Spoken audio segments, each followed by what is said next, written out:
Баршаларыңызға ассалаумағалейкум. Жағымды жаңалық.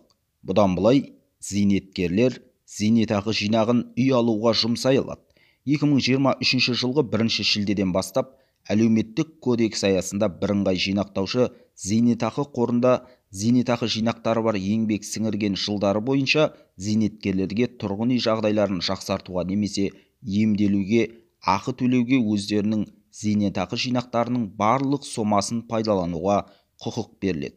Қазақстан Республикасының еңбек және халықты әлеуметтік қорғау министрлігі баспасөз қызметінің хабарлауынша, осы жылдың 1 шілдесінен бастап еңбек сіңірген жылдары бойынша зейнеткерлер интернет платформасы арқылы бірыңғай жинақтаушы зейнетақы қорындағы жинақталған қаражаттарын тұрғын үй жағдайларын жақсартуға пайдалану үшін бір жолғы зейнетақы төлемдерін алуға отбасы банкі, тұрғын үй құрылыс жинақ банкі, акционерлік қоғамы немесе екінші деңгейдегі банктерге жүгіне алады.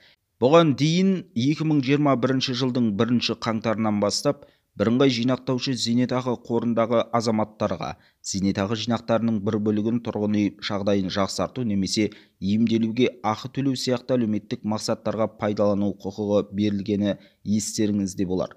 Жалпы бұл норма жұмыс істейтін азаматтарды да, зейнеткерлерді де қамтитын болады.